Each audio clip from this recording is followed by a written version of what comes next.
जो भी student UP home guard की तैयारी कर रहे हैं वो हमारे साथ जुड़ जाएंगे। अगर पहली बार हमारे चैनल पर आए हैं तो सब्सक्राइब कर लेंगे। आज हम देखने वाले हैं जीके जीएस और करंट अफेयर का एक्सपेक्टेड क्वेश्चन जो आपके एग्जाम में आने की पूरी संभावना बनती है। तो आइए एक एक करके सारे क्वेश्चनों को विस्तार से देखते हैं। जब तक आपका एग्जाम नहीं हो जाएगा सारे टॉपिक इंपॉर्टेंट जो है आपके कवर कराए जाएंगे। अगर आप हमारे साथ जुड़ना चाहते हैं तो हमारे चैनल को सब्सक्राइब कर लेंगे।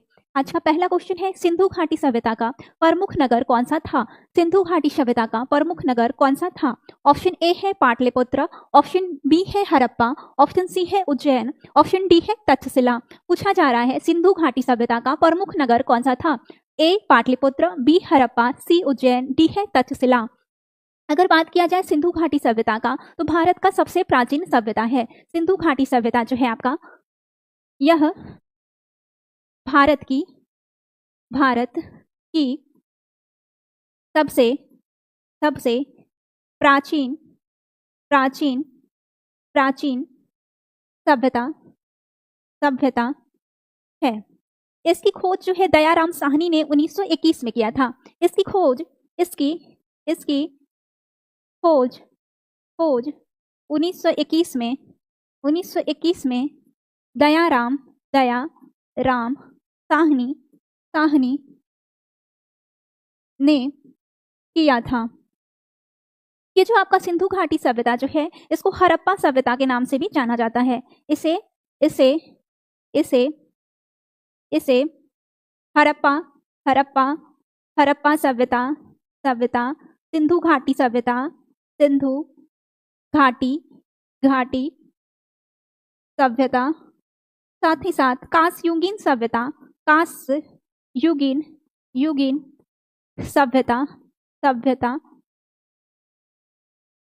के नाम से जाना जाता है। आपसे पूछा जाएगा कि भारत की सबसे प्राचीन सभ्यता कौन सी थी, तो आप बताइएगा सिंधु घाटी सभ्यता। इसी सिंधु घाटी सभ्यता के बहुत सारे नाम हैं, जैसे कि इसको हड़प्पा सभ्यता भी कहा जाता है, इसको सिंधु घाटी सभ्यता भी कहा जाता है, इसको कांस्युगीन सभ्यता भी कहा जाता है। तो इसके 3 नाम हैं, ये तीनों नाम जो है आपको याद रहना चाहिए। इसकी खोज किसने की थी? दयाराम साहनी ने की थी। कब की थी? 1921 में की थी। पूछा जा रहा है सिंधु घाटी सभ्यता का प्रमुख नगर कौन सा है? सिंधु घाटी सभ्यता में जो है बहुत सारे नगर पाए जाते हैं, जैसे कि आपका हो गया हड़प्पा हो गया, मोहनजोदड़ो हो गया, चुहंद्रो हो गया, धोलावीरा हो गया, सुरकोटदा हो गया। ये सब आपके हड़प्पा कालीन नगर हैं। और हड़प्पा सभ्यता जो है आपका एक नगरीय सभ्यता है। जब British East India Company Bharat आई थी तो इसके ब्रिटिश ईस्ट इंडिया कंपनी के अनुसार वैदिक सभ्यता जो है वो सबसे प्राचीन सभ्यता माना गया था। लेकिन जब इसकी खुदाई हुई 1921 से स्टार्ट हुआ तो पता चला कि भारत की सबसे प्राचीन सभ्यता जो है वो हड़प्पा सभ्यता है। इसके नगर है हड़प्पा ऑप्शन में जो है आपका एक ही नगर दिया गया है, जो कि हड़प्पा जो है आपका वो सिंधु घाटी सभ्यता का प्रमुख नगर है। तो ऑप्शन बी जो हो जाएगा आपका आंसर हो जाएगा, ऑप्शन बी के साथ जाएंगे। नेक्स्ट क्वेश्चन पे आ जाइए। नेक्स्ट क्वेश्चन है आपका, ऋग्वेद में कुल कितने मंडल हैं? ऋग्वेद में कुल कितने मंडल हैं? ऑप्शन ए है 8, ऑप्शन बी है 9, सी है 10, डी है 12। पूछा जा रहा है आपसे ऋग्वेद में कुल कितने मंडल हैं? ऋग्वेद जो है आपका सबसे पहले वेदों में इसी की रचना की गई थी। ऋग्वेद जो है आपका सबसे प्राचीन वेद है। सबसे पहले टोटल जो हमारे वेद हैं वो 4 वेद हैं, एक आपका ऋग्वेद, दूसरा आपका यजुर्वेद, तीसरा सामवेद और चौथा आपका अथर्ववेद हो जाता है। तो सबसे प्राचीन ऋग्वेद में इसमें जो है मंडल की जो संख्या है वो टोटल 10 मंडल हैं। ये जो 10 मंडल हैं उसमें पहला और आखिरी मंडल जो है, पहला और 10वां मंडल जो है इसकी रचना जो है सबसे लास्ट में की गई है। पहले और 10वें मंडल की रचना सबसे लास्ट में की गई है। इसका तीसरा मंडल जो है इसमें गायत्री मंत्र का वर्णन है। पूछा जाता है क्वेश्चन में आपसे कि गायत्री मंत्र जो है इसका वर्णन कहाँ मिलता है, तो पहला तो आंसर होगा कि ऋग्वेद में मिलता है। ऋग्वेद के तीसरे मंडल में जो है आपका गायत्री मंत्र गायत्री मंत्र का वर्णन मिलता है। वैसे ही इसका जो 7वां मंडल है, ऋग्वेद का जो 7वां मंडल है, जब 7वें मंडल में देखिएगा 7वां मंडल जो है ऋग्वेद का ये आपका वरुण देवता से संबंधित है। ये जो आपका 7वां मंडल है इसमें वरुण देवता का वर्णन मिलता है। पूछा जाएगा क्वेश्चन में कि वरुण देवता का मंडल ऋग्वेद के किस मंडल में है, तो आपका आंसर होगा कि 7वें मंडल में है। ये जो वरुण देवता हैं ये आपके प्राकृतिक और मौसम के देवता हैं। प्राकृतिक और नैतिकता प्राकृतिक और नैतिकता के देवता वरुण माने जाते हैं, जिनका वर्णन 7वें मंडल में है। और सबसे फेमस जो मंडल है इसमें एक और 9वां मंडल जो है आपका, इसमें सोम देवता का वर्णन मिलता है। 9वां मंडल देखिएगा ऋग्वेद का, तो इसमें सोम देवता का वर्णन देखने को मिलेगा। सोम देवता का वर्णन है, सोम देवता देवता का वर्णन है। पूछा जाता है कि ऋग्वेद के 9वें किस मंडल में सोम देवता का वर्णन मिलता है, तो आपका आंसर हो जाएगा कि 9वां मंडल जो है सोम देवता से संबंधित है, 7वां मंडल वरुण देवता से संबंधित है, और तीसरा मंडल जो है इसमें गायत्री मंत्र दिया गया है। ऋग्वेद में टोटल ऋचाओं की जो संख्या है, टोटल ऋचाएं जो है इसमें, टोटल ऋचाएं जो है 10,580 ऋचाएं हैं। ऋचाएं इसमें सूक्त की जो संख्या है वो 1028 सूक्त हैं। 1028 सूक्त हैं, सूक्त हैं। तो इसको भी आप लोग साथ में याद रखिएगा। अगले क्वेश्चन पे आ जाइए। नेक्स्ट क्वेश्चन है आपका,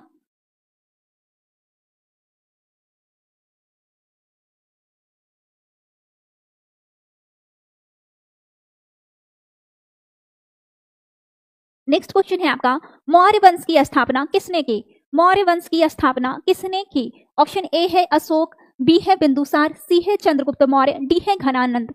मौर्य वंश की जो स्थापना है आपका वो चंद्रगुप्त मौर्य के द्वारा किया गया था। किसने किया था? चंद्रगुप्त मौर्य जो है वो मौर्य वंश की स्थापना करते हैं। मौर्य वंश से पहले जो है आपका वो नंद वंश का शासन चल रहा होता है। मौर्य वंश से पहले नंद वंश जो है आपका, नंद वंश का शासन चल रहा होता है। यहाँ पे राजा जो है घनानंद हैं, घनानंद, घनानंद।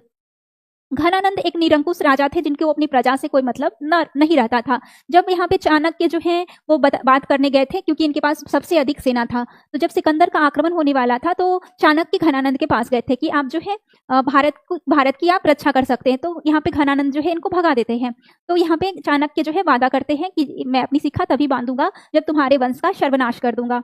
तो यहाँ पे जो चाणक्य है वो चंद्रगुप्त को उचित प्रशिक्षण देते हैं और चाणक्य की सहायता से चंद्रगुप्त जो है मौर्य वंश की स्थापना करता है। चाणक्य जो थे इनके गुरु थे। जब चंद्रगुप्त मौर्य वंश की स्थापना किए हैं तो चाणक्य को जो है प्रधानमंत्री का पद दिए हैं। कौन सा पद दिए हैं? प्रधानमंत्री का पद दिए हैं। यहाँ पे चाणक्य से एक और क्वेश्चन बनता है आपका कि अर्थशास्त्र की रचना किसने की थी? अर्थशास्त्र की रचना किसने की थी? तो अर्थशास्त्र की रचना जो है आपका चाणक्य ने किया है। अर्थशास्त्र की रचना किसने किया है? चाणक्य ने किया है। अर्थशास्त्र में किस चीज की जानकारी मिलती है? इससे मौर्य काल की जानकारी मिलती है। कभी कभी आपके एग्जाम में पूछ लिया जाएगा कि अर्थशास्त्र से किसके बारे में जानकारी मिलती है, तो मौर्य काल की जानकारी मिलती है। मौर्य काल की जानकारी मिलती है। साथ ही साथ ये एक राजनीतिक पुस्तक था। कैसा पुस्तक था? राजनीतिक पुस्तक था। राजनीतिक पुस्तक था। और ये जो है आपका 15 अधिकरणों में विभाजित था। पूछ लिया जाता है कि अर्थशास्त्र कितने अधिकरणों में विभाजित था, तो आपका आंसर होगा कि 15 अधिकरणों में विभाजित था। तो आपका आंसर जो हो जाएगा ऑप्शन सी हो जाएगा। मौर्य वंश की स्थापना किसने की थी? चंद्रगुप्त मौर्य ने। नेक्स्ट क्वेश्चन पे आइए। नेक्स्ट है अशोक ने किस युद्ध के बाद बौद्ध धर्म को अपनाया? अशोक ने किस युद्ध के बाद बौद्ध धर्म को अपनाया? ऑप्शन ए है मगध युद्ध, बी है कलिंग युद्ध, सी है पाटलिपुत्र युद्ध, डी है तक्षशिला युद्ध। पूछा जा रहा है अशोक ने किस युद्ध के बाद बौद्ध धर्म को अपनाया था? अशोक जो था आपका स्टार्टिंग में ये अपने गद्दी पर जब बैठा तो अपने गद्दी के बैठने के 8वें वर्ष जो है कलिंग युद्ध लड़ता है। तो कलिंग युद्ध जो है 261 ईसा पूर्व जो है इसमें अशोक जो है कलिंग युद्ध लड़ता है। इस युद्ध में जो है अशोक जीत तो जाता है लेकिन बहुत अधिक मारकाट होता है, जिसको देखकर इसका हृदय जो है करुणा से भर आता है और ये खुद से वादा करता है कि अब जीवन में कभी भी हिंसा नहीं करूंगा, मारकाट नहीं करूंगा और ना किसी को करने दूंगा। तो यहाँ पे इस युद्ध के बाद बौद्ध धर्म को अपनाया था, तो कलिंग युद्ध के बाद जो है अशोक ने बौद्ध धर्म को अपनाया था। इसके बाद जो है अशोक अपने 14 शिलालेख का निर्माण करते हैं। अपने 14 शिलालेख का निर्माण करता है। अशोक अपने 14 शिलालेख का निर्माण करता है। ये शिलालेख में क्या लिखा रहता है कि छोटों को जो है बड़ों का सम्मान करना चाहिए, हर जीव को जो है जितने भी जीव हैं सबका आदर करना चाहिए, जीव हत्या नहीं करनी चाहिए, अहिंसा नहीं करनी चाहिए। ये सारी बातें लिखकर जो है जगह-जगह अशोक फैलाने का काम किए हैं। इनकी पुत्री संघमित्रा और इनके पुत्र जो हुए थे उनको इन्होंने श्रीलंका भेजा था बौद्ध धर्म को प्रचार करने के लिए। तो ये जो है बौद्ध धर्म अपना लेते हैं कलिंग युद्ध के बाद। ऑप्शन बी के साथ जाइएगा। नेक्स्ट क्वेश्चन है आपका, गुप्त काल को किस नाम से जाना जाता है? गुप्त काल को किस नाम से जाना जाता है? ऑप्शन ए है स्वर्ण युग, ऑप्शन बी है अंधकार युग, ऑप्शन सी है लोह युग, डी है मध्य युग। पूछा जा रहा है आपसे कि गुप्त काल को किस नाम से जाना जाता है? अगर बात किया जाए गुप्त काल का, तो इस गुप्त काल की गुप्त वंश की स्थापना जो है, गुप्त वंश की स्थापना श्री गुप्त ने किया था। श्री गुप्त ने किया था। यहाँ पर जो है आपके कालिदास, वराहमिहिर, आर्यभट्ट, ये सब जो है आपके गुप्त काल के राजा चंद्रगुप्त द्वितीय के दरबार में रहा करते थे। जब ऐसे प्रभावशाली विद्वान जब किसी दरबार में रहेंगे तो उनका उन्नति होना स्वाभाविक है। तो इस काल में जो है कला के क्षेत्र में विकास हुआ, साहित्य के क्षेत्र में विकास हुआ, साथ ही साथ यहाँ जो है सोने का भी बहुत अधिक इन्होंने सिक्का चलाया था गुप्त वंश के शासकों ने। तो हर क्षेत्र में जब विकास हुआ तो इसी के कारण इसको स्वर्ण युग के नाम से जाना जाता है। गुप्त काल को स्वर्ण युग के नाम से जाना जाता है। लगभग आपका इसकी शुरुआत जो है चौथी शताब्दी में हुई थी। चौथी शताब्दी में जो है आपका गुप्त वंश की स्थापना की गई थी। नेक्स्ट क्वेश्चन पे आइए। नेक्स्ट क्वेश्चन है, भारत में आर्यों का सबसे प्राचीन ग्रंथ कौन सा है? भारत में आर्यों का सबसे प्राचीन ग्रंथ कौन सा है? ऑप्शन ए दिया गया है यजुर्वेद, बी है सामवेद, सी है अथर्ववेद, डी है ऋग्वेद। पूछा जा रहा है आपसे भारत में आर्यों का सबसे प्राचीन ग्रंथ कौन सा था? भारत में आर्यों का सबसे प्राचीन ग्रंथ कौन सा था? तो ये चारों जो है आपके वेद के नाम दिए गए हैं। सबसे प्राचीन जो है आपका ऋग्वेद है। इसके साथ जाएंगे ऑप्शन डी के साथ। वही बात किया जाए सामवेद का, तो इसमें 7 सुरों का वर्णन है। 7 सुरों का वर्णन है। वही अथर्ववेद का बात किया जाए तो इसमें औषधि, जादू, टोना, तंत्र, मंत्र का वर्णन देखने को मिलता है। तो आपका आंसर जो हो जाएगा ऑप्शन डी के साथ जाइएगा। यजुर्वेद में यज्ञ से संबंधित वर्णन देखने को मिलता है। नेक्स्ट क्वेश्चन है, महात्मा बुद्ध का जन्म कहाँ हुआ था? महात्मा बुद्ध का जन्म कहाँ हुआ था? ऑप्शन ए है कुशीनगर, ऑप्शन बी है लुम्बिनी, सी है सारनाथ, डी है वैशाली। पूछा जा रहा है महात्मा बुद्ध का जन्म कहाँ हुआ था? अगर बात किया जाए महात्मा बुद्ध का, तो इनका जन्म जो है लुम्बिनी में हुआ था। लुम्बिनी जो आपका नेपाल, वर्तमान में लुम्बिनी कहाँ स्थित है? नेपाल में। नेपाल में इनका जन्म हुआ 563 ईसा पूर्व में। 563 ईसा पूर्व में इनका जन्म हुआ। इनके बचपन का नाम सिद्धार्थ था। क्या नाम था इनके बचपन का? सिद्धार्थ। इनके पिता का नाम शुद्धोधन था। शुद्धोधन। माता का नाम महामाया। महामाया। जब ये 29 वर्ष के थे तो अपने घर को इन्होंने त्याग दिया। तो घर त्यागने की घटना जो है महाभिनिष्क्रमण कहलाई। घर त्यागने की घटना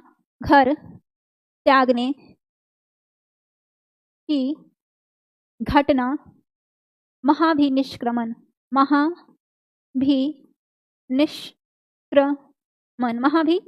कहलाई। आपसे पूछ लिया जाएगा 1 नंबर में कि महाभिनिष्क्रमण क्या होता है, तो घर त्यागने की घटना जो है महाभिनिष्क्रमण कहलाती है। उसके बाद इनको जो है ज्ञान की प्राप्ति हुई बोध गया में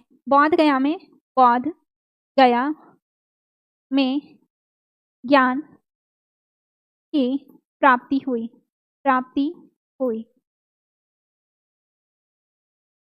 उसके बाद इन्होंने अपना प्रथम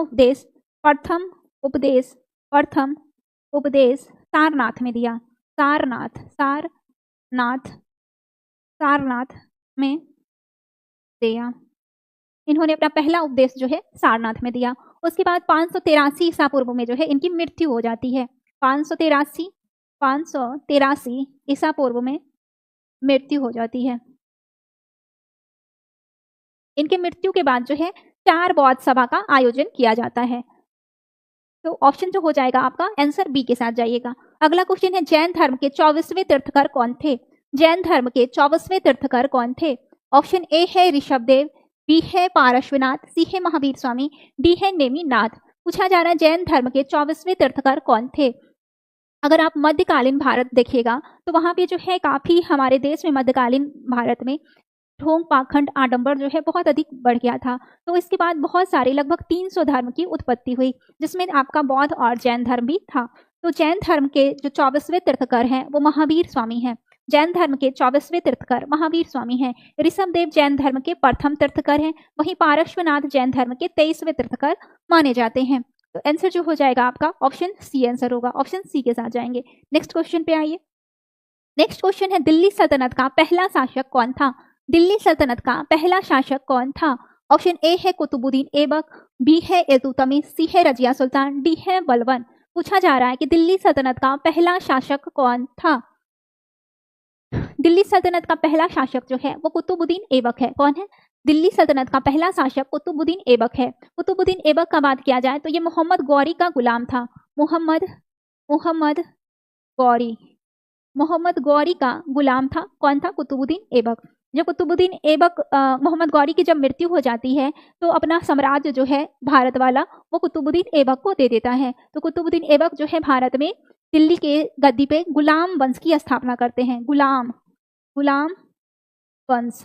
इसको गुलाम वंश क्यों कहा जाता है? क्योंकि मोहम्मद गौरी जो है कुतुबुद्दीन ऐबक को खरीद कर लाए थे, जो इनके साम्राज्य में, इनके प्रशासन में इनकी देखरेख करते थे। प्रशासन की देखरेख का काम जो था वो कुतुबुद्दीन ऐबक का था। ये इसको खरीद कर लाए थे। उसके बाद कुतुबुद्दीन ऐबक जो है इल्तुतमिश को खरीद के लाया था। उसके बाद इल्तुतमिश जो है बलबन को खरीद के लाए थे। तो इसके जो राजा हैं वो खरीदे हुए एक गुलाम हुआ करते थे। तो इसी के कारण इसका नाम जो है गुलाम वंश पड़ा। इसको ममलूक वंश के नाम से भी जाना जाता है। तो कुतुबुद्दीन ऐबक जो है आपका कुतुब मीनार जो है इसकी नींव रखी थी। कुतुब मीनार का नींव रखी थी। लेकिन इसका जो डिजाइन किया है वो इल्तुतमिश ने किया है और आखिरी मंजिल जो बचा था यानी कि 5वां मंजिल उसको फिरोज शाह तुगलक ने बनाया है। लेकिन नींव रखने का काम कुतुब मीनार का नींव जो रखा है वो कुतुबुद्दीन ऐबक ने रखा है। वही बात किया जाए आपका 28 दिन का झोपड़ा किसने बनाया है? तो कुतुबुद्दीन ऐबक ने बनाया है। 28 दिन का झोपड़ा। 28 दिन का झोपड़ा। तो करेक्ट आंसर क्या हो जाएगा आपका? ऑप्शन ए के साथ जाइएगा। लेकिन अगर गुलाम वंश का वास्तविक शासक अगर कभी पूछ ले एग्जाम में तो इल्तुतमिश के साथ जाइएगा। और इल्तुतमिश की बेटी का नाम था रजिया सुल्तान, जो दिल्ली सल्तनत की पहली महिला शासिका थी। उसके बाद जो है बलबन सत्ता में आते हैं। अगले शासक जो है बलबन बनते हैं। तो आंसर ए के साथ जाइएगा। ऑप्शन ए आंसर होगा। अगला है कुतुब मीनार का निर्माण किसने प्रारंभ करवाया? कुतुब मीनार का निर्माण किसने प्रारंभ करवाया? ऑप्शन ए है अलाउद्दीन खिलजी, ऑप्शन बी है इल्तुतमिश, सी है कुतुबुद्दीन ऐबक, डी है फिरोज शाह तुगलक। पूछा जा रहा है कि कुतुब मीनार का निर्माण किसने प्रारंभ करवाया? अभी जस्ट हम लोग देखें कि कुतुबुद्दीन ऐबक जो है कुतुब मीनार का नींव रखता है। कुतुब मीनार का नींव किसने रखा था? कुतुबुद्दीन ऐबक ने। अगर कुतुब मीनार का बात करें, कुतुब मीनार का बात करें तो पहला इमारत जो है कुतुबुद्दीन ऐबक ने बनाया। इसका कुतुबुद्दीन ऐबक ने बनाया। वहीं सेकेंड, थर्ड, फोर्थ इमारत जो है इल्तुतमिश ने बनाया। इल्तुतमिश ने। वहीं लास्टवा यानी कि 5वां इमारत जो है फिरोज शाह तुगलक ने बनाया। फिरोज शाह तुगलक। तो आपका आंसर क्या हो जाएगा? ऑप्शन सी हो जाएगा। ऑप्शन सी के साथ जाएंगे। नेक्स्ट क्वेश्चन पे आइए। मुगल वंश की स्थापना किसने की? ऑप्शन ए है अकबर, बी है हुमायूं, सी है अकबर, डी है औरंगजेब। पूछा जा रहा है कि मुगल वंश की स्थापना किसने की थी? यहाँ पे आप देखिएगा कि दिल्ली के गद्दी पर जो है इल्तुतमिश का इब्राहिम लोदी का शासन चल रहा होता है। तो वो जो थे आपके इब्राहिम लोदी का शासन चल रहा होता है। इब्राहिम लोदी जो थे काफ़ी शक्तिशाली शासक माने जाते हैं। जो हिंदू राजा जो थे साथ ही साथ अन्य क्षेत्र में जो राजा शासन कर रहे होते हैं वो उसको हरा नहीं पाते हैं। यहाँ तक कि देखिएगा कि राणा सांगा जो है, राणा सांगा और इब्राहिम लोदी के बीच जो है खतौली का जो युद्ध होता है उसमें राणा सांगा जीत तो जाते हैं, लेकिन इब्राहिम लोदी जो है उनका दाहिना पैर, दाहिना हाथ काट देता है और दाहिना आंख भी फोड़ देता है, जिससे राणा सांगा जो है बाबर को भारत आने का न्योता देते हैं। साथ ही साथ जब आपका इब्राहिम लोदी गद्दी पे बैठा था तो वो सैयद ब्रदर्स जो थे उनकी बात को नहीं मानता था, उनको ऑर्डर करने लगे थे। तो ये जो सैयद ब्रदर्स थे उनको किंग मेकर कहा जाता था। वो किसी भी राजाओं को गद्दी से हटा सकते थे। ये षड्यंत्र करने में जो थे माहिर थे, यानी कह सकते हैं साम दाम दंड वेद इसका अच्छी तरह से यूज करने सैयद ब्रदर्स को आड़वा था। तो ये इनके चाचा के पास गए और बोले कि आपको असली शासक होना चाहिए था, आप अपने भतीजे की बात को कैसे सुन सकते हैं? तो इनको ब्रेन वॉश करने का जो काम किया गया, वो सैयद ब्रदर्स के द्वारा किया गया। तो यहाँ पे दौलत खां लोधी जो हैं, वो भी बाबर को भारत आने का न्योता देते हैं। तो भारतीय राजा जो है, वो बाबर को भारत बुलाए थे और बाबर जो है आपका उज़्बेकिस्तान के फरगन्ना का निवासी है। Babur Babur Babur Uzbekistan Uzbekistan Uzbekistan Uzbekistan में फरगन्ना नामक स्थान पे रहता था। फरगन्ना, यहाँ पे उनके पिता जो थे, उनका साम्राज्य हुआ करता था, लेकिन मात्र 11 साल का जब बाबर था, तो इसके पिता की जो है मृत्यु हो जाती है। इसके पिता की मृत्यु होने के बाद इसके चाचा जो हैं, वो राजा बनना चाहते हैं, लेकिन दादी के कहने पर इनको राजा बना दिया जाता है और जनता भी चाहती है कि बाबर ही राजा बने। लेकिन कुछ टाइम बाद जब इनकी दादी की मृत्यु हो जाती है, तो इनके चाचा जो है इनको मार के वहाँ से भगा देते हैं। तो बाबर भी एक ऐसी जगह की तलाश में भटक रहा था जहाँ वो रह सके और अपने साम्राज्य का विस्तार कर सके। तो भारत के राजाओं ने इनको इनवाइट कर दिया था। तो मुगल वंश की स्थापना जो है बाबर के द्वारा किया गया। किनके द्वारा किया गया? बाबर के द्वारा। कब किया गया? 1526 में। 1526 में जो है पानीपत का प्रथम युद्ध होता है, जिससे इसी के द्वारा जो है बाबर भारत में मुगल वंश की स्थापना करते हैं। ऑप्शन सी हो जाएगा, ऑप्शन सी के साथ जाइएगा। नेक्स्ट क्वेश्चन है आपका, अकबर की राजधानी कहाँ थी? आगरा, दिल्ली, फतेहपुर सिकरी या लाहौर? देखिए, अकबर जो है अपनी सबसे पहले राजधानी जो है आगरा को बनाया था। आगरा को जो है अकबर सबसे पहले राजधानी बनाया था। यहाँ पे जो है राजधानी बनाया। उसके बाद फतेहपुर सिकरी में भी जो है 15 साल तक ये इसको राजधानी के रूप में यूज किया। उसके बाद कुछ समय के लिए जो है लाहौर को भी अपनी राजधानी बनाता है। उसके बाद पुनः जो है आगरा में अपनी राजधानी को शिफ्ट कर लेता है। तो ऑप्शन में जो है आपका अगर एक से अधिक रहता, उसी के साथ जाते, लेकिन ये तीनों को जो है अकबर जो है अपनी राजधानी बनाया था। इन तीनों को जो है, आगरा को भी, फतेहपुर सिकरी को भी और लाहौर को भी। नेक्स्ट क्वेश्चन पे आ जाइए। अगला है पानीपत का प्रथम युद्ध कब लड़ा गया? पानीपत का प्रथम युद्ध कब लड़ा गया?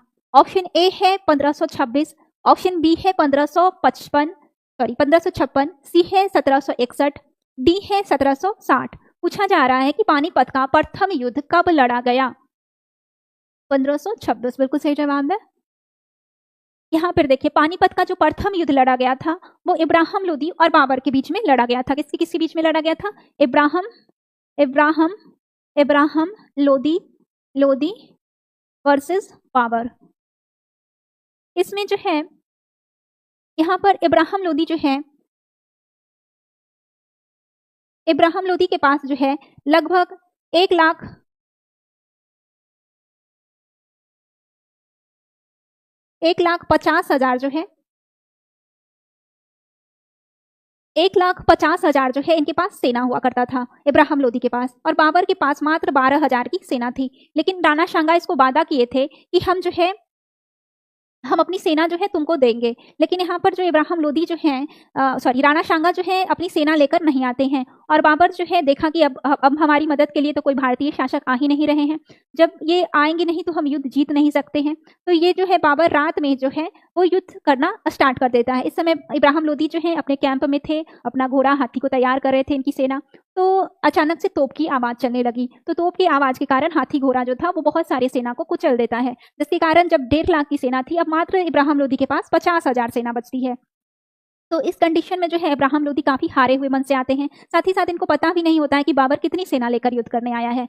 तो इस युद्ध में जो है बाबर इब्राहिम लोदी को मार देता है। तो इस युद्ध में इब्राहिम लोदी मारे जाते हैं और बाबर जो है भारत में मुगल वंश की स्थापना करता है 1526। ऑप्शन ए के साथ जाइएगा, ऑप्शन ए आंसर हो जाएगा।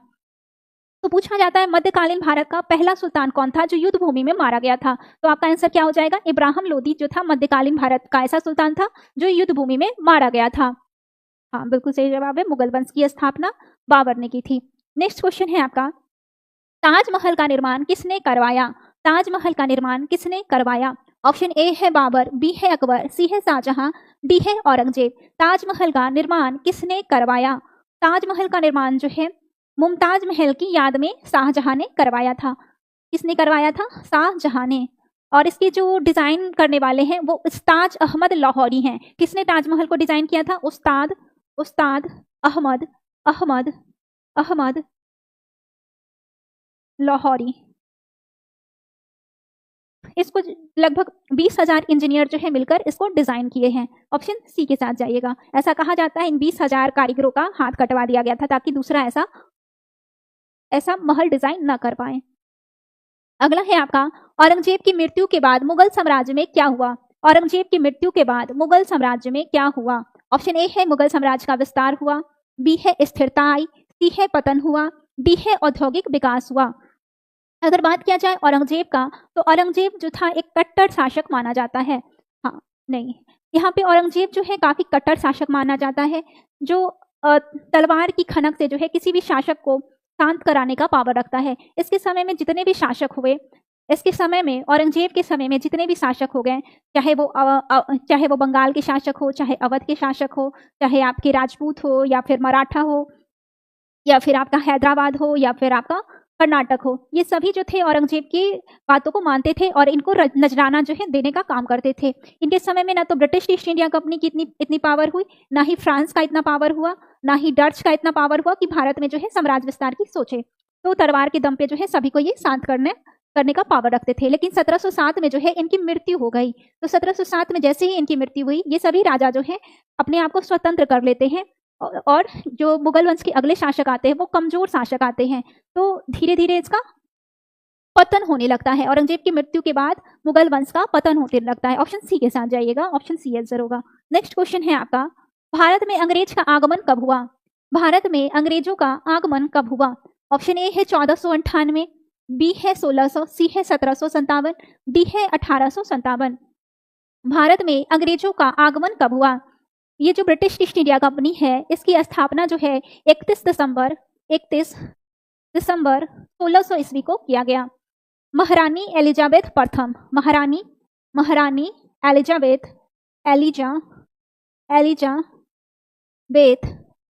प्रथम, महारानी एलिजाबेथ प्रथम जो है, इन्हीं के द्वारा ब्रिटिश ईस्ट इंडिया कंपनी की स्थापना की गई और इनको भेजा गया कि जाइए आप जो है पूर्व में व्यापार करिए, दूसरी कंपनी जो है ब्रिटेन से नहीं जाएगी, आप लोग आराम से जाइए और अकेले भारत में व्यापार करिए। तो ऑप्शन बी आंसर हो जाएगा, ऑप्शन बी के साथ जाएंगे, बिल्कुल सही जवाब है। नेक्स्ट क्वेश्चन है आपका, पलासी का युद्ध किसके बीच लड़ा गया? पलासी का युद्ध किसके बीच लड़ा गया? ऑप्शन ए है आपका अंग्रेज और मराठा, ऑप्शन बी है अंग्रेज और मुगल, ऑप्शन सी है अंग्रेज और नवाब, डी है फ्रांसीसी और मराठा। पूछा जा रहा है पलासी का युद्ध किसके बीच में लड़ा गया। पहले बात कर लेते हैं युद्ध क्यों हुआ, कब हुआ और किसने जीता और कौन हारा। पलासी का युद्ध जो है आपका 23 जून 1757 को हुआ। 23 जून 1757 को हुआ। किसके बीच हुआ? सिराजुद्दौला और इधर है आपका ब्रिटिश ईस्ट इंडिया कंपनी। तो सिराजुद्दौला जो थे बंगाल के शासक हुआ करते थे और ये नहीं चाहते थे कि ब्रिटिश ईस्ट इंडिया कंपनी जो है वो हमारे क्षेत्र में आके अपना विस्तार करे। तो ये मना किए कि तुम जो है मेरे क्षेत्र में अपने साम्राज्य का विस्तार नहीं करो, किलाबंदी नहीं करो। लेकिन ब्रिटिश ईस्ट इंडिया कंपनी मानने वाली कहाँ थी? तो ये भी राजा थे, ये भी कहाँ सुनने वाले थे। ये भी अपनी फौज लेकर जाते हैं और इनका जो फैक्ट्री था उसको तोड़फोड़ मचाते हैं और वहां पर अपनी सेना की स्थापना कर लेते हैं। लेकिन जब ये बात रॉबर्ट क्लाइव को पता चलता है तो वो अपनी सेना लेकर आता है और जो है इन दोनों के बीच में संधि होता है। तो अलीनगर की संधि के द्वारा युद्ध तो शांत हो जाता है। पलासी नामक स्थान जो है आपका बंगाल में पड़ता है और बंगाल जो है आपका कपड़ा उद्योग के स्थान से बहुत महत्वपूर्ण है। साथ ही साथ ये जो आपका सुंदरबन डेल्टा है, वहाँ पे गंगा और ब्रह्मपुत्र का जो एरिया है, वहाँ के आसपास की मिट्टी जो है काफी उपजाऊ है। तो वहाँ पर कोई फसल लगाइएगा तो बहुत अधिक उपजाऊ होगा। तो ब्रिटिश ईस्ट इंडिया कंपनी इनके क्षेत्र को हड़पना चाहती थी, तो इनको कोई वजह चाहिए कि सो हमको युद्ध करना ही करना है। तो ये सिराजुद्दौला के जो सेनापति थे मीर जाफर इसको अपने अधीन कर लेता है। बोलता है कि तुम इतने समझदार हो, इतने पावरफुल हो, ये सिराजुद्दौला का नौकर बन के काम कर रहे हो, तुम मेरा साथ दो, अगला नवाब जो है मैं तुम्हें बनाऊंगा। तो ब्रिटिश ईस्ट इंडिया कंपनी की बातों में ये मीर जाफर आ जाते हैं।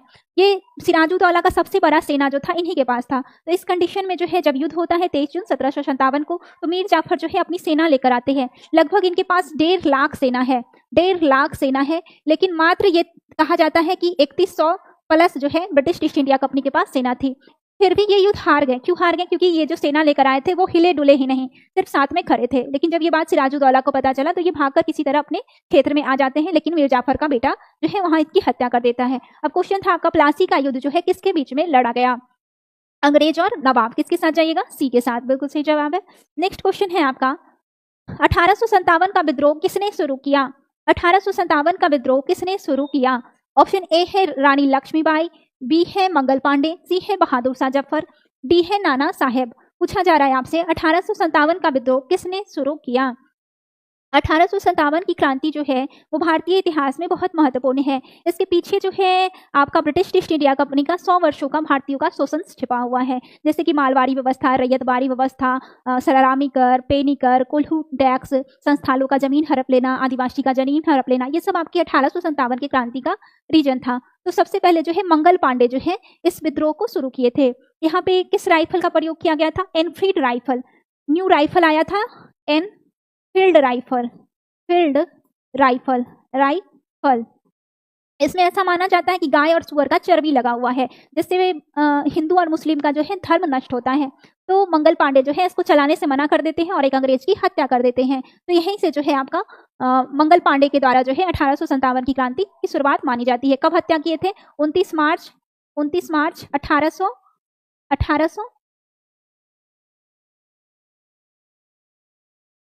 1857 को। ऑप्शन बी के साथ जाइएगा। अगला है भारतीय राष्ट्रीय कांग्रेस की स्थापना कब हुई?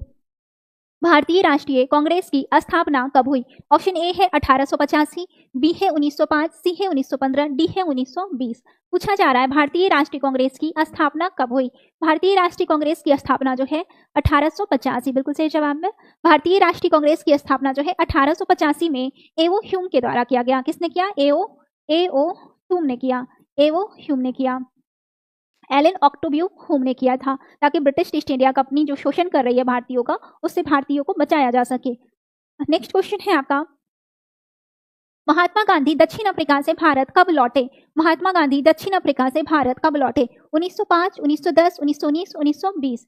महात्मा गांधी जो है आपके दक्षिण अफ्रीका 1893 में गए थे। कब गए थे? 1893 में गए थे। ये जब यहाँ ये जो लंदन जाते हैं, पहले ये लंदन में जाते हैं बैरिस्टर की पढ़ाई करने। जो लोग लंदन जाते थे वकील की पढ़ाई करने, उसको बैरिस्टर कहा जाता था। तो 22 साल में इन्होंने बैरिस्टर की पढ़ाई करके इंडिया लौट आए थे। तो ये बेरोजगार घूम रहे थे, इनके पास कोई नौकरी नहीं था। तो इनके मित्र जो थे शेख अब्दुल्ला जो थे, वो बोले कि मेरे पास तुम्हारे लिए एक काम है, क्या तुम करोगे? तो इनके पास कोई नौकरी था ही नहीं, तो बोले ठीक है मैं करूंगा। तो ये लेकर गए थे इनको दक्षिण अफ्रीका 1893 में। तो ये वहीं रहे काफी साल। उसके बाद 1915 में लौट कर आए। बिल्कुल सही जवाब है। 9 जनवरी 1915 को जो है ये भारत लौट आए। तो यही 9 जनवरी को आपका प्रवासी भारतीय दिवस के रूप में मनाया जाता है। हाँ, बिल्कुल सही जवाब है आपका। ऑप्शन सी के साथ जाइएगा। अगला क्वेश्चन है, असहयोग आंदोलन कब शुरू हुआ? ऑप्शन ए है 1917, बी है 1920, सी है 1927, डी है 1930। पूछा जा रहा है असहयोग आंदोलन कब शुरू हुआ? ये क्वेश्चन से ही पता चला जा रहा है कि इससे अब कोई सहयोग नहीं किया जाएगा। यहाँ पे इसकी शुरुआत जो है 1 अगस्त 1920 को किया गया। 1 अगस्त 1920 को किया गया। ऑप्शन बी के साथ जाइएगा। Option B. नेक्स्ट क्वेश्चन है, दांडी मार्च किससे संबंधित है? दांडी मार्च किससे संबंधित है? ए है असहयोग आंदोलन, बी है सविनय अवज्ञा आंदोलन, सी है भारत छोड़ो आंदोलन, डी है स्वदेशी आंदोलन। हाँ, यहाँ पे जो असहयोग आंदोलन का जो कारण था मेनली आपका रॉलेट एक्ट था, और रॉलेट एक्ट था, और यहाँ पे जालियांबाग हत्याकांड जो हुआ था उसी के खिलाफ आपका असहयोग आंदोलन किया जा रहा था। उसके बाद चोरी छेड़ा कांड के कारण इसको स्थगित कर दिया गया था। नेक्स्ट है आपका, दांडी मार्च किससे संबंधित है? दांडी मार्च जो है आपका बिल्कुल सही जवाब है।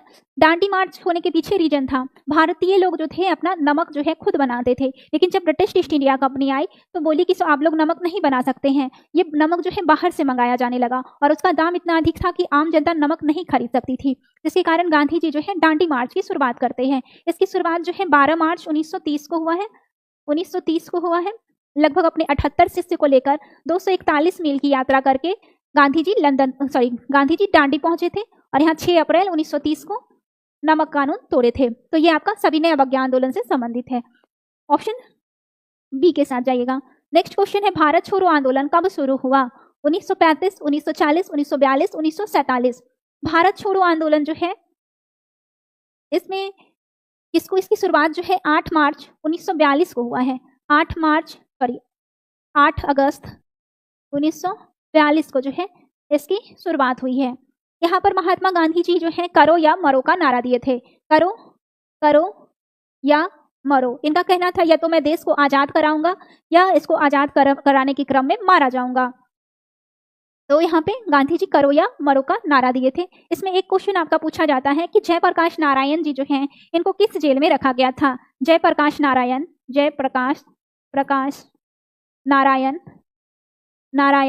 को किस जेल में रखा गया था। जयप्रकाश नारायण को किस जेल में रखा गया था। इनको हजारीबाग जेल में रखा गया था। हजारीबाग जेल में रखा गया था। ये दिवाली के दिन जो है जेल का दीवार कूद के भाग जाते हैं और छिपकर जो है ब्रिटिश ईस्ट इंडिया कंपनी का विरोध करते हैं। वही महात्मा गांधी जो है आपके महात्मा गांधी, इनको जो है आगा खां पैलेस में नजरबंद किया जाता है। आगा खां पैलेस।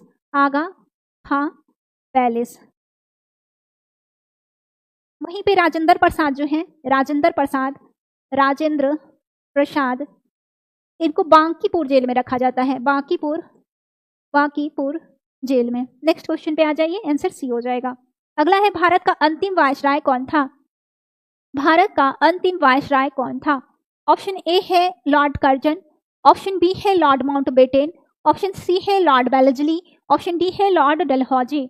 पूछा जा रहा है आपसे भारत का अंतिम वायसराय कौन था। बताइए भारत का अंतिम वायसराय कौन था। भारत के अंतिम वायसराय जो है आपके वो लॉर्ड माउंटबेटन है। कौन है। लॉर्ड माउंटबेटन है। ऑप्शन बी के साथ जाइएगा, ऑप्शन बी आंसर हो जाएगा। नेक्स्ट क्वेश्चन पे आइए। भारत को स्वतंत्रता कब मिली। भारत को स्वतंत्रता कब मिली। 15 अगस्त 1945, बी है 26 जनवरी 1950, सी है 15 अगस्त 1947, डी है 2 अक्टूबर 1947। भारत जो है आपको 15 अगस्त 1947 को जो है आजाद हुआ था। ऑप्शन सी के साथ जाइएगा। अगला है भारत का संविधान कब लागू हुआ। भारत का संविधान कब लागू हुआ। ऑप्शन ए है 15 अगस्त 1947, ऑप्शन बी है 26 जनवरी 1950, सी है 2 अक्टूबर 1949, डी है 26 नवंबर 1949। पूछा जा रहा है कि भारत का संविधान जो है कब लागू हुआ। भारत का संविधान जो है आपका 26 जनवरी 1950 को लागू हुआ था। इसमें स्टूडेंट को कंफ्यूजन क्या होता है कि लागू कब हुआ था और अपनाया कब गया था। जब भी लागू पूछे तो 26 जनवरी 1950 के साथ जाइएगा, और जब भी पूछा जाए कि संविधान को अपनाया कब गया था, अपनाया कब गया था तो अपनाया कब गया था तो 26 नवंबर 1949 को अपनाया गया। यहाँ से दो क्वेश्चन बनता है कि संविधान लागू कब हुआ, 26 जनवरी 1950 को, अपनाया कब गया, 26 नवंबर 1949 को। और साथ ही साथ ये संविधान दिवस जो है कब मनाया जाता है, 26 नवंबर को। पूछा जाए कि संविधान दिवस कब मनाया जाता है तो 26 नवंबर को संविधान दिवस। नेक्स्ट क्वेश्चन पे आइए। भारतीय संविधान का निर्माता किसे कहा जाता है। भारतीय संविधान का निर्माता किसे कहा जाता है। महात्मा गांधी, जवाहरलाल नेहरू, भीमराव अंबेडकर या राजेंद्र प्रसाद। भारतीय संविधान का निर्माता जो है डॉक्टर भीमराव अंबेडकर को माना जाता है। ऑप्शन सी के साथ जाइएगा।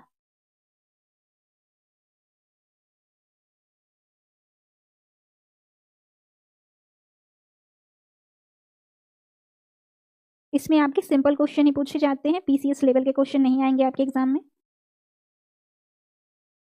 अगले क्वेश्चन पे आ जाइए।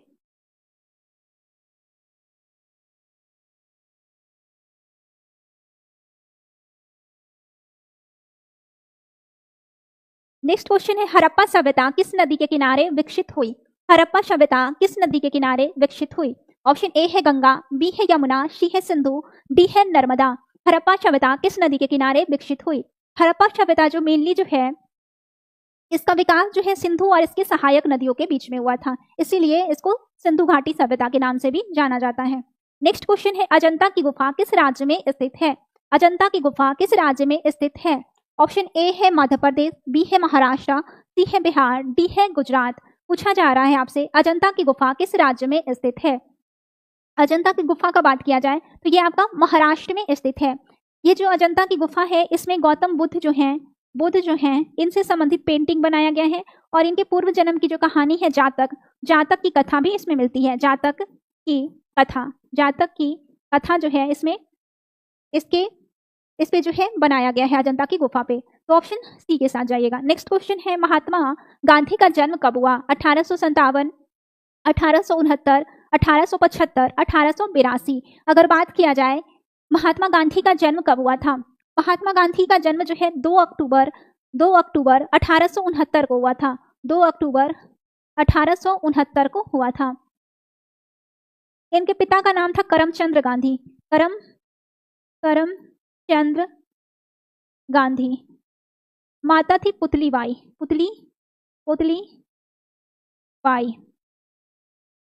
ऑप्शन बी के साथ जाएंगे। नेक्स्ट क्वेश्चन पे आइए। अगला है भारतीय संविधान को कब अंगीकृत किया गया? भारतीय संविधान को कब अंगीकृत किया गया?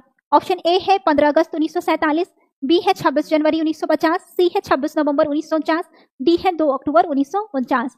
अगर बात किया जाए भारतीय संविधान को कब अंगीकृत किया गया यानी कि अपनाया गया, भारतीय संविधान को जो है 26 नवंबर 1949 को अपनाया गया था। ऑप्शन सी के साथ जाएंगे।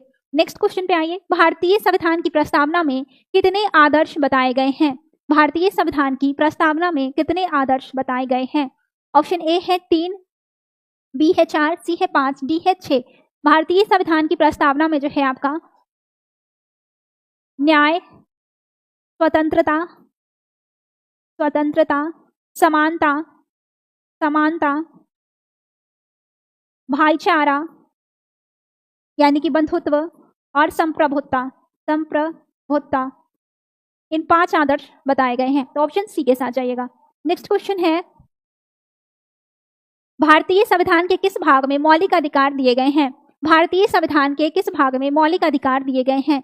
ए है भाग 2, बी है भाग 3, सी है भाग 4, डी है भाग 5। मौलिक अधिकार जो है आपके वो भाग 3 में दिया गया है। किस में दिया गया है? भाग 3 में।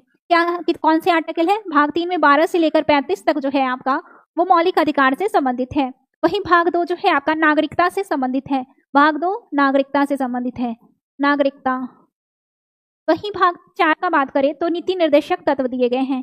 नीति निर्देशक तत्व। और 5 जो है आपका संघ से संबंधित है। तो ऑप्शन आंसर जो होगा ऑप्शन बी हो जाएगा। नेक्स्ट क्वेश्चन है भारत का राष्ट्रपति किस प्रकार चुना जाता है? भारत का राष्ट्रपति किस प्रकार चुना जाता है? प्रत्यक्ष चुनाव द्वारा, मनोनयन द्वारा, अप्रत्यक्ष चुनाव द्वारा या राज्यपाल के द्वारा? भारत का राष्ट्रपति जो है अप्रत्यक्ष रूप से चुने जाते हैं। भारत के राष्ट्रपति जो हैं अप्रत्यक्ष रूप से चुने जाते हैं। इनमें जो है राष्ट्रपति का जो चुनाव होता है वो लोकसभा के निर्वाचित सदस्य, राज्यसभा के निर्वाचित सदस्य और विधानसभा के निर्वाचित सदस्य जो हैं उनके द्वारा मिलकर किया जाता है। तो ऑप्शन सी के साथ जाइएगा। ऑप्शन सी आंसर हो जाएगा। नेक्स्ट क्वेश्चन है लोकसभा का अधिकतम कार्यकाल कितना होता है? लोकसभा का अधिकतम कार्यकाल कितना होता है? 4 वर्ष, 5 वर्ष, 6 वर्ष, 7 वर्ष। अगर बात किया जाए लोकसभा के कार्यकाल का तो ये 5 वर्ष का होता है, लेकिन इसको आपत्ति काल में जो है, आपातकालीन स्थिति में जो है इसको बढ़ाया भी जा सकता है। जैसे कि इंदिरा गांधी के समय में जो है 6 वर्षों के लिए इसका कार्यकाल बढ़ा दिया गया था 42वां संविधान संशोधन के तहत। नेक्स्ट क्वेश्चन पे आइए। भारत का पहला राष्ट्रपति कौन था? भारत का पहला राष्ट्रपति कौन था?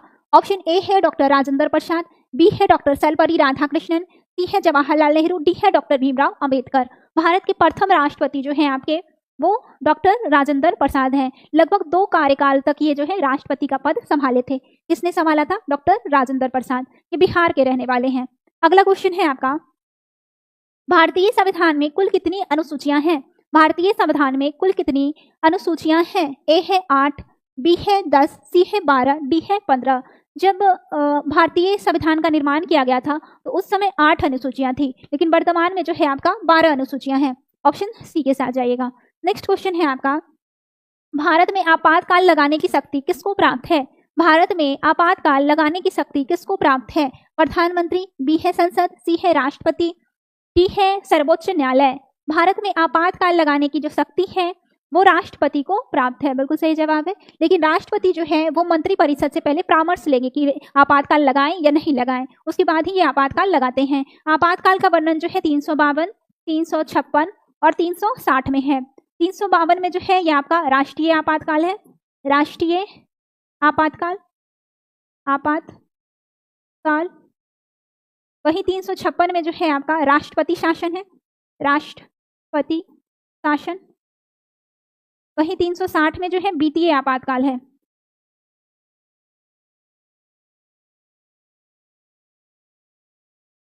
नेक्स्ट क्वेश्चन है राज्यसभा का अस्थायी सदन होने का अर्थ क्या है? राज्यसभा का अस्थायी सदन होने का क्या अर्थ है? इसका कार्यकाल अनिश्चित होता है।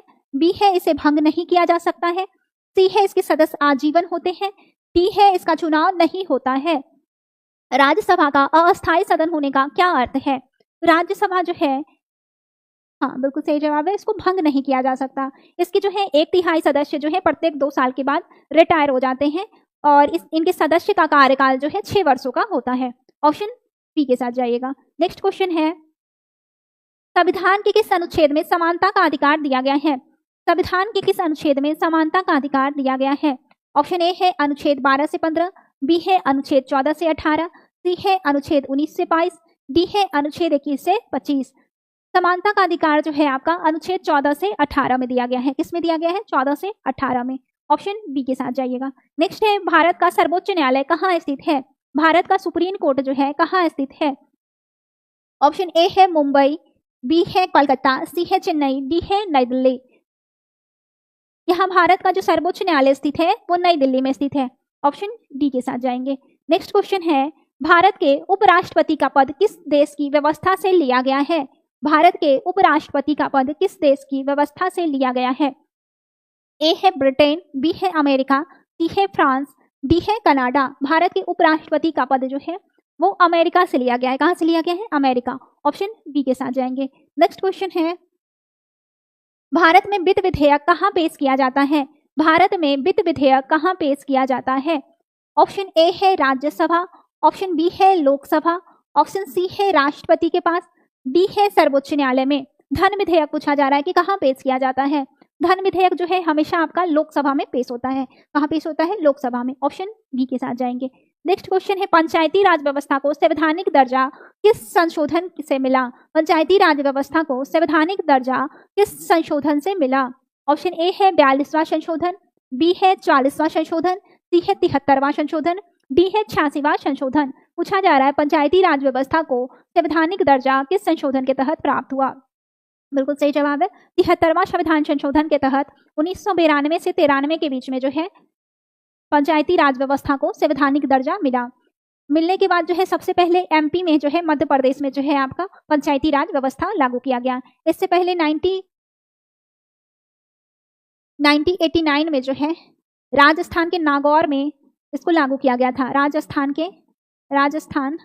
के नागौर में और आंध्र प्रदेश में इसको पंचायती राज व्यवस्था को लागू किया गया था। Option C. अगला है, भारत का मुख्य निर्वाचन आयुक्त किसके द्वारा नियुक्त किए जाते हैं?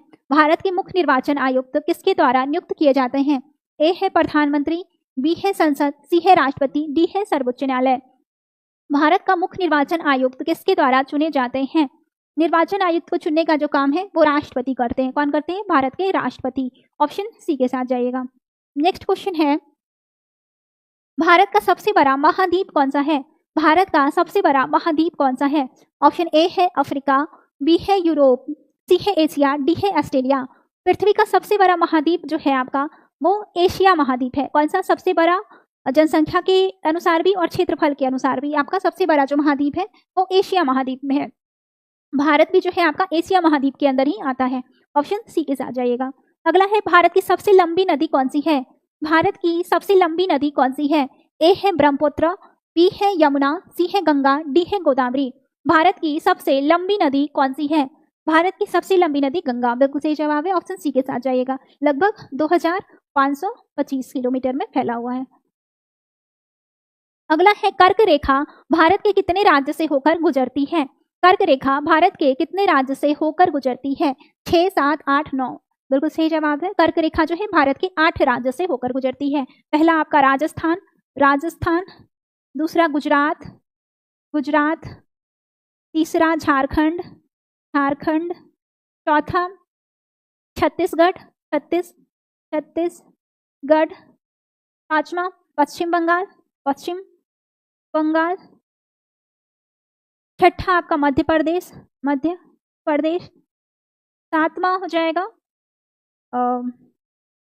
मिजोरम और 8वां हो जाएगा त्रिपुरा। इन 8 राज्य से जो है आपका कर्क रेखा गुजरती है। Option C. नेक्स्ट क्वेश्चन है आपका, भारत का सबसे ऊंचा पर्वत शिखर कौन सा है? भारत का सबसे ऊंचा पर्वत शिखर कौन सा है?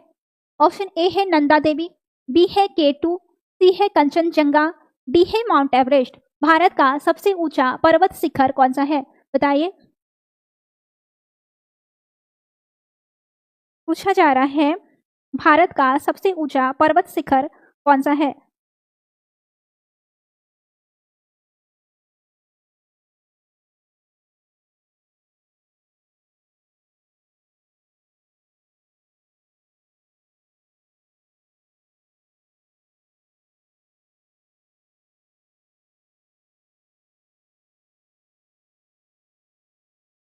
किसके साथ जाइएगा? कंचनजंगा के साथ, ऑप्शन सी के साथ। ऑप्शन सी भारत का सबसे भारत का सबसे ऊंचा पर्वत शिखर जो है वो कंचनजंगा है। अगला है भारत में सबसे अधिक वर्षा किस स्थान पर होती है? भारत में सबसे अधिक वर्षा किस स्थान पे होती है? महाबलेश्वर, चेरापूंजी, मानसीनराम या शिलोंग? भारत में सबसे अधिक वर्षा जो है आपका वो मानसीनराम में देखने को मिलता है। सबसे अधिक वर्षा मानसीनराम, पूरे वर्ल्ड में जो है सबसे अधिक वर्षा वो मानसीनराम में देखने को मिलता है। फर्स्ट पोजीशन पे, सेकेंड जो है चेरापूंजी हो जाएगा। नेक्स्ट क्वेश्चन है पृथ्वी का कौन सा भाग नीला ग्रह कहलाता है? पृथ्वी का कौन सा भाग नीला ग्रह कहलाता है? ए है वायुमंडल, बी है जलमंडल। देखिए पृथ्वी का कौन सा भाग जो है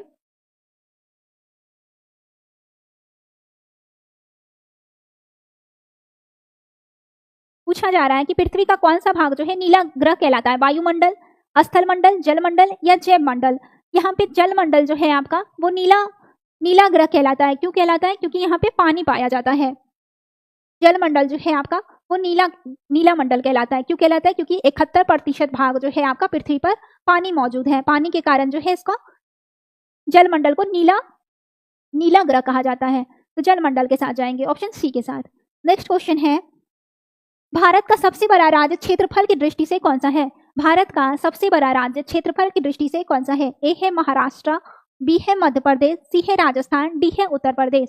भारत का सबसे बड़ा राज्य क्षेत्रफल के अनुसार कौन सा है? क्षेत्रफल के अनुसार राजस्थान है, ऑप्शन सी बिल्कुल सही जवाब है। नेक्स्ट क्वेश्चन है काली मिट्टी किस फसल के लिए उपयुक्त मानी जाती है? काली मिट्टी किस फसल के लिए उपयुक्त मानी जाती है? ए है गेहूं, बी है चावल, सी है कपास, डी है गन्ना। यहाँ पे जो है आपका काली मिट्टी जो है इसको रेगूर मिट्टी भी कहा जाता है। रेगूर मिट्टी और इसको कपासी मिट्टी भी कहा जाता है। कपासी मिट्टी। ये कपास जो है इसके उत्पादन के लिए प्रमुख माना जाता है। नेक्स्ट क्वेश्चन है भारत में सबसे लंबा पठार कौन सा है? भारत में सबसे लंबा पठार कौन सा है? ऑप्शन ए है छोटा नागपुर पठार, बी है दक्कन का पठार, सी है मालवा का पठार, डी है मेघालय का पठार। भारत का सबसे लंबा पठार कौन सा है?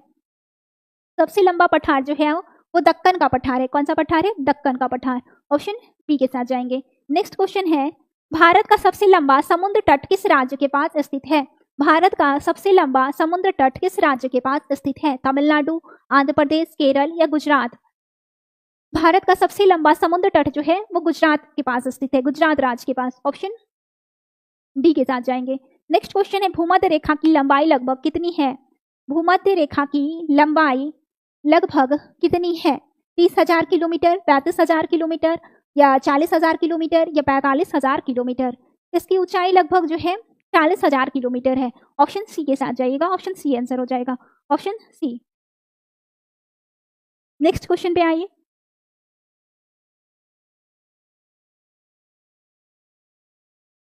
अगला क्वेश्चन है भारत में शीत ऋतु किस महीने से प्रारंभ होती है?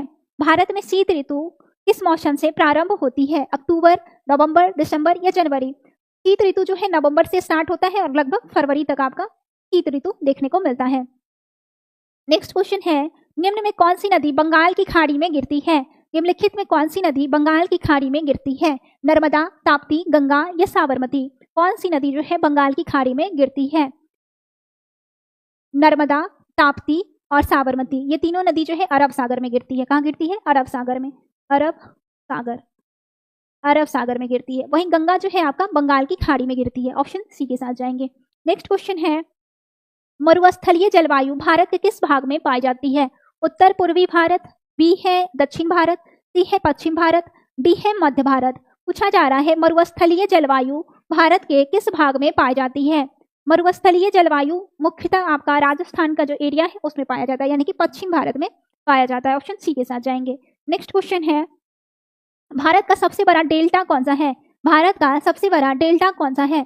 ऑप्शन ए है महानदी डेल्टा, ऑप्शन बी है गंगा ब्रह्मपुत्र डेल्टा, सी है गोदावरी डेल्टा, डी है कृष्णा डेल्टा। यहाँ पे जो भारत का सबसे लंबा डेल्टा जो है गंगा ब्रह्मपुत्र का डेल्टा है। ऑप्शन बी के साथ जाइएगा। इसको सुंदरबन डेल्टा भी कहते हैं, सुंदरबन, सुंदरबन, क्योंकि यहाँ पे सुंदरी नामक वृक्ष जो है वो ज्यादा पाया जाता है, इसी के कारण इसको सुंदरबन कहा जाता है। नेक्स्ट क्वेश्चन है, कोशिका की खोज किसने की? कोशिका की खोज किसने की? ए है लुई पास्चर, बी है रॉबर्ट हुक, सी है चार्ल्स डार्विन, डी है ग्रेगर मेंडल। कोशिका की जो खोज है, यहाँ पे कोशिका की जो मृत कोशिका की जो खोज है उसकी खोज रॉबर्ट हुक किए थे। वहीं लुई पास्चर जो है वो जीवित कोशिका की खोज किए थे, लेकिन डिफाइन नहीं किया है कि किसकी खोज की है, तो रॉबर्ट हुक के साथ जाएगा, ऑप्शन बी के साथ। अगला है, मानव शरीर की सबसे लंबी ग्रंथि कौन सी है? मानव शरीर की सबसे लंबी ग्रंथि कौन सी है? ऑप्शन ए है अग्नाशय, ऑप्शन बी है थायराइड, ऑप्शन सी है यकृत, डी है प्लीहा। पूछा जा रहा है मानव शरीर की सबसे लंबी ग्रंथि कौन सी है? सबसे लंबी ग्रंथि जो है यकृत है, ऑप्शन सी के साथ जाएंगे। अगला है, पौधे में भोजन बनाने की प्रक्रिया क्या कहलाती है? पौधे में भोजन बनाने की प्रक्रिया क्या कहलाती है? ए है श्वसन, बी है वाष्पोत्सर्जन, सी है प्रकाश संश्लेषण, डी है अपघटन। पौधे में भोजन बनाने की जो प्रक्रिया है वो प्रकाश संश्लेषण कहलाती है। पौधा जो है सूर्य के प्रकाश के और जल के द्वारा जो है अपना भोजन तैयार करता है, ऑप्शन सी के साथ जाएंगे।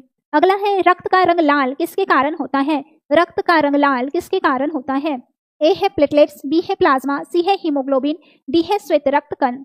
रक्त का रंग लाल जो होता है वो हीमोग्लोबिन के कारण होता है। हीमोग्लोबिन जो है इसमें लोहा पाया जाता है जो रक्त को लाल करने का काम करता है। नेक्स्ट है, मानव हृदय में कुल कितने कक्ष होते हैं? मानव हृदय में कुल कितने कक्ष होते हैं? 2, 3, 4, 5। मानव हृदय में जो है टोटल 4 कक्ष होते हैं, 2 अलिंद 2 निलय, ऑप्शन सी। नेक्स्ट है, निम्नलिखित में कौन सा विटामिन आंखों के लिए आवश्यक है? निम्नलिखित में कौन सा विटामिन आंखों के लिए आवश्यक है? ऑप्शन ए है विटामिन ए, बी है विटामिन बी, सी है विटामिन सी, डी है विटामिन डी। यहाँ पे आंखों के लिए जो आपका आवश्यक है वो विटामिन ए है, ऑप्शन ए के साथ जाइएगा। विटामिन ए की कमी से जो है वो रतौंधी नामक बीमारी जो है वो हो जाती है। विटामिन बी की कमी से बैरी, विटामिन सी की कमी से अस्कर्वी रोग हो जाता है और विटामिन डी की कमी से जो है रिकेटस हो जाता है। नेक्स्ट है, मानव शरीर में पाचन की शुरुआत कहाँ से होती है? मानव शरीर में पाचन की शुरुआत कहाँ से होती है? ए है अमाशय, बी है छोटी आंत, सी है मुख, डी है ग्रास नली। मानव शरीर में पाचन की शुरुआत कहाँ से होती है? जब हम भोजन को अपने मुंह में डालते हैं तो जो है छोटे छोटे कार्बनिक पदार्थ में जो है भोजन टूटने लगता है और सलाइवा के द्वारा जो है मुख में ही जो है भोजन की पाचन की शुरुआत हो जाती है, ऑप्शन सी। नेक्स्ट क्वेश्चन है, डीएनए की संरचना के प्रतिपादन किसने किया? यानी कि डीएनए की खोज जो है, डीएनए की संरचना की खोज किसने की थी? मेंडल, डार्विन, वाटसन एवं क्रिक या रॉबर्ट ब्राउन। तो डीएनए की संरचना की खोज जो है वाटसन और क्रिक के द्वारा किया गया है। नेक्स्ट है, पौधे में जल का परिवहन किस ऊतक के द्वारा होता है? पौधे में जल का परिवहन किस ऊतक के द्वारा होता है? ए है फ्लोएम, बी है जाइलम, सी है पैरेन्काइमा, डी है कॉलनकाइमा। पौधे में जल का परिवहन, पौधा में जो है आपका, पौधा में जो है जल पहुंचाने का काम जो है वो जाइलम करता है। एक स्थान से दूसरे स्थान जो है पौधे के हर भाग में जो है जल एवं खनिज पहुंचाने का काम जाइलम करता है। वहीं फोलम जो है वो भोजन पहुंचाने का काम करता है, तो ऑप्शन बी के साथ जाएंगे। नेक्स्ट है, मानव शरीर में इंसुलिन हार्मोन कहाँ बनता है? मानव शरीर में इंसुलिन हार्मोन कहाँ बनता है? ऑप्शन ए है यकृत, ऑप्शन बी है अग्नाशय, सी है थायराइड, डी है पिट्यूटरी। पूछा जा रहा है मानव शरीर में इंसुलिन हार्मोन कहाँ बनता है? मानव शरीर में इंसुलिन हार्मोन जो है अग्नाशय में बनता है, ऑप्शन बी के साथ जाएंगे। नेक्स्ट क्वेश्चन है, निम्नलिखित में कौन सा रोग वायरस से होता है? निम्नलिखित में कौन सा रोग वायरस के द्वारा होता है? मलेरिया, तपेदिक, पोलियो या टाइफाइड। मलेरिया जो है आपका परजीवी के कारण होता है, तपेदिक आपका और टाइफाइड जो है बैक्टीरिया के द्वारा होता है और वायरस से फैलने वाला रोग जो है वो पोलियो है, ऑप्शन सी के साथ जाएंगे। नेक्स्ट क्वेश्चन है, पौधे में श्वसन किस समय होता है? केवल दिन में, केवल रात में, दिन और रात दोनों में, केवल प्रकाश में। पौधे में श्वसन जो है वो दिन और रात दोनों समय होता है, ऑप्शन सी के साथ जाएंगे।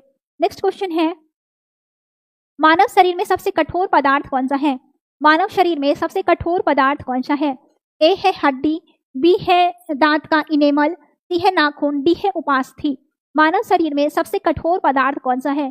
हमारे शरीर में जो सबसे कठोर पदार्थ है वो है आपका दांत का एनेमल। एनेमल जो है आपका दांत का जो ऊपरी भाग है, जो सफेद सफेद आपको नजर आता है दांत में, वो आपका दांत का एनेमल है। एनेमल के कारण जो है आपका दांत उजला नजर आता है। तो सबसे कठोर भाग ये हड्डी से भी ज्यादा कठोर होता है। ऑप्शन बी के साथ जाएंगे। अगला क्वेश्चन है, निम्न में कौन सा रक्त समूह सर्वदाता कहलाता है? निम्नलिखित में कौन सा रक्त समूह सर्वदाता कहलाता है? यानी कि किसी को भी अपना ब्लड दे सकता है। विटामिन ए, बी या ओ, ये 4 ब्लड के ग्रुप का नाम दिया गया है। कौन जो है सभी को अपना ब्लड दे सकता है? सभी को ब्लड देने का काम जो है ओ ग्रुप वाले डोनर करते हैं। वहीं ए बी जो है वो किसी से भी रक्त ले सकता है। सर्वग्राही अगर पूछता तो ए बी के साथ जाते, सर्वदाता पूछा जा रहा है तो ऑप्शन डी के साथ जाएंगे। ऑप्शन डी आंसर हो जाएगा। नेक्स्ट क्वेश्चन है आपका, पौधे में पत्ती में उपस्थित हरा रंग किसके कारण होता है? पौधे की पत्ती में उपस्थित हरा रंग किसके कारण होता है? ऑप्शन ए है कैरोटीन, ऑप्शन बी है जेथोफिल, सी है क्लोरोफिल, डी है एंथ्रोसाइनिन। पौधे में उपस्थित हरा रंग किसके कारण होता है? पौधे में हरा रंग जो है क्लोरोफिल के कारण होता है। किसके कारण होता है? क्लोरोफिल। बिल्कुल सही जवाब, ऑप्शन सी। अगला क्वेश्चन है, मानव शरीर में श्वसन की मुख्य अंग कौन सा है? मानव शरीर में श्वसन का मुख्य अंग कौन सा है? ऑप्शन ए है हृदय, बी है फेफड़ा, सी है यकृत, डी है गुर्दा। मानव शरीर में श्वसन का मुख्य अंग कौन सा है? श्वसन का मुख्य अंग जो है आपका फेफड़ा हो जाएगा। ऑप्शन बी के साथ जाइएगा। अगला है, मेढक के हृदय में कितने कक्ष होते हैं? मेढक के हृदय में कितने कक्ष होते हैं? ऑप्शन ए है 2, बी है 3, सी है 4, डी है 5। पूछा जा रहा है कि मेढक के हृदय में कितने कक्ष होते हैं? मेढक के हृदय में जो है 3 कक्ष पाए जाते हैं। 2 अलिंद और 1 निलय पाया जाता है। ऑप्शन सी के साथ जाइएगा। नेक्स्ट है, निम्नलिखित में कौन सा पोषक तत्व ऊर्जा का मुख्य स्रोत है? निम्नलिखित में कौन सा पोषक तत्व ऊर्जा का मुख्य स्रोत है? ए है प्रोटीन, बी है वसा, सी है कार्बोहाइड्रेट, डी है विटामिन। ऊर्जा का जो मुख्य स्रोत है वो आपका कार्बोहाइड्रेट है। कौन सा है? कार्बोहाइड्रेट है। कार्बोहाइड्रेट जो आपका रोटी में पाया जाता है, रोटी में जब आप कार्बोहाइड्रेट को जब आप खाइएगा तो इंस्टेंट आपको एनर्जी मिलता है। तो ऑप्शन सी के साथ जाइएगा। नेक्स्ट क्वेश्चन है आपका, मानव शरीर में यूरिन का निर्माण कहाँ होता है?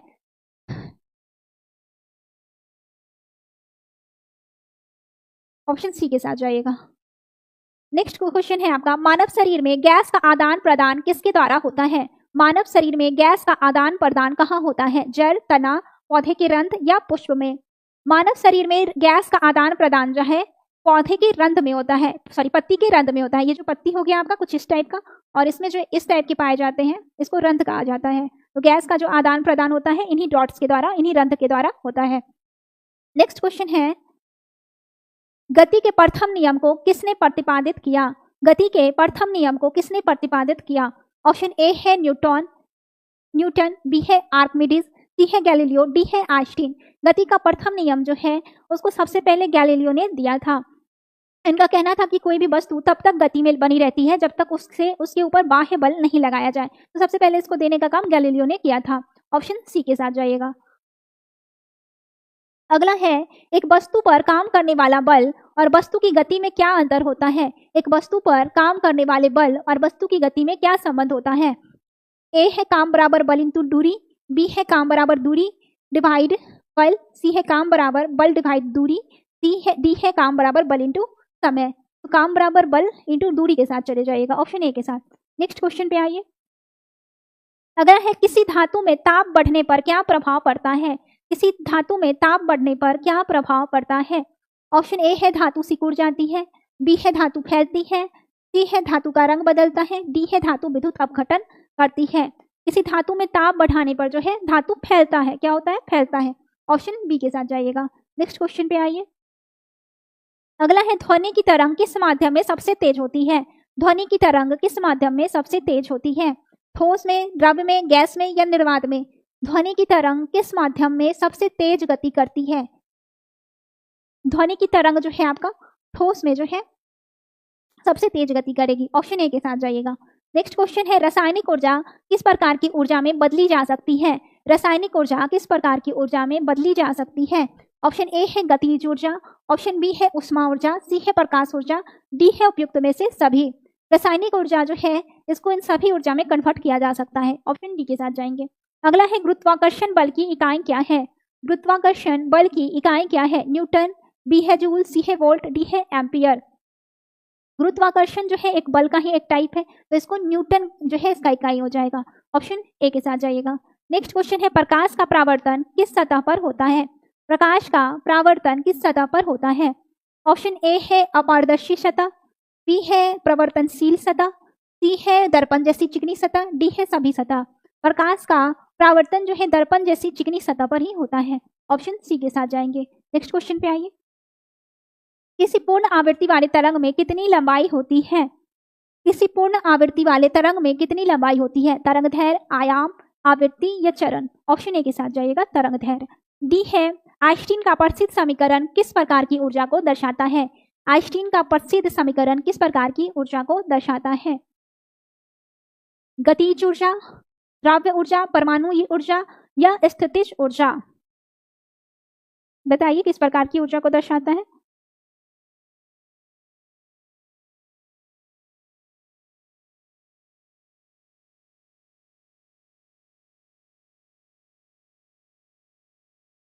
आइंस्टीन का क्वेश्चन था आपका, आइंस्टीन का प्रसिद्ध समीकरण किस प्रकार की ऊर्जा को दर्शाता है? ये द्रव्य ऊर्जा को दर्शाएगा। अगला है विद्युत धारा किस प्रवाह से होती है? विद्युत धारा किसके प्रभाव से होती है? विद्युत धारा किसके प्रभाव से होती है? ए है इलेक्ट्रॉन, बी है प्रोटॉन, सी है न्यूट्रॉन, डी है परमाणु। विद्युत धारा किसके प्रवाह से होती है? ऑप्शन ए के साथ चले जाइएगा, इलेक्ट्रॉन के प्रवाह से होती है।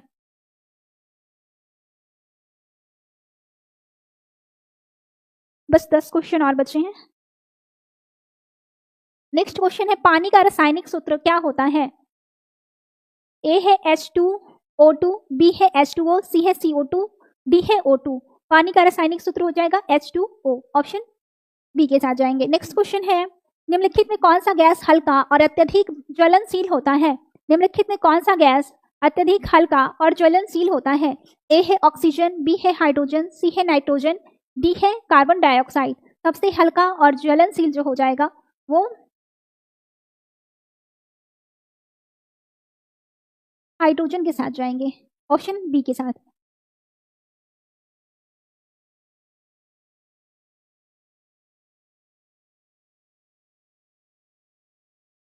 नेक्स्ट क्वेश्चन है निम्नलिखित में कौन सा तत्व धातु नहीं है? ए है सोना, बी है हीलियम, सी है लोहा, डी है तांबा।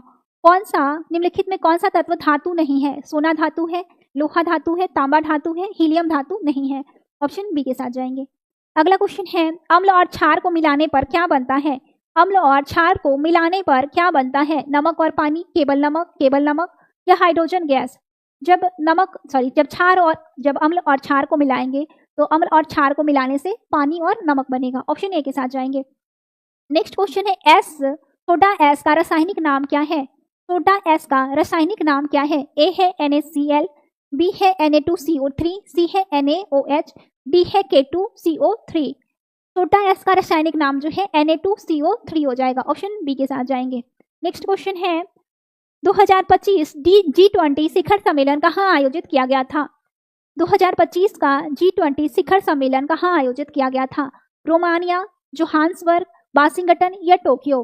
पहली बार जो है आपका G20 शिखर सम्मेलन दक्षिण अफ्रीका में आयोजित हुआ। यह आपका जोहान्सबर्ग, दक्षिण अफ्रीका के जोहान्सबर्ग में। Option B. अगला है 2025 नाटो शिखर सम्मेलन किस शहर में हुआ? लंदन, पेरिस, द हेग या बर्लिन? 2025 नाटो शिखर सम्मेलन जो है आपका नीदरलैंड के द हेग शहर में आयोजित किया गया। Option C.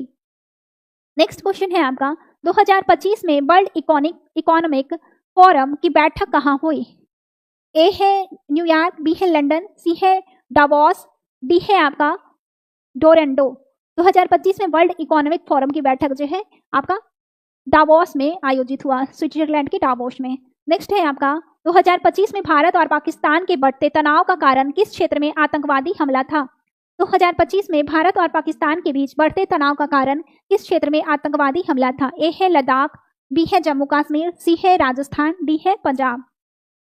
तो यहाँ पे जो आपको भारत और पाकिस्तान के बीच बढ़ते तनाव के कारण आतंकवादी हमला देखने को मिला था, ये जम्मू कश्मीर में मिला था। ऑप्शन बी के साथ जाएगा, जिसका बदला ऑपरेशन सिंदूर के तहत भारतीयों ने लिया। नेक्स्ट क्वेश्चन है 2025 में दुनिया के सबसे गर्म वर्षा का रिकॉर्ड किस संगठन ने 2025 में दुनिया के सबसे गर्म वर्ष का रिकॉर्ड किस संगठन ने रिपोर्ट किया? 2025 जो है सबसे गर्म वर्ष था, इसको किसने बताया? संयुक्त राष्ट्र ने, या यूरोपीय कोपरनिकस क्लाइमेट सर्विस ने, या विश्व मौसम संगठन ने, या नासा ने? इसको विश्व मौसम संगठन ने जारी किया कि 2025 जो है वो सबसे गर्म वर्ष था। तो ऑप्शन सी के साथ जाएगा, ऑप्शन सी आंसर हो जाएगा। तो आज के लिए इतना ही। कल जो है आपका फिर से क्लास स्टार्ट हो जाएगा, तो आप लोग ज्वाइन कर लीजिएगा। अभी के लिए इतना ही, धन्यवाद।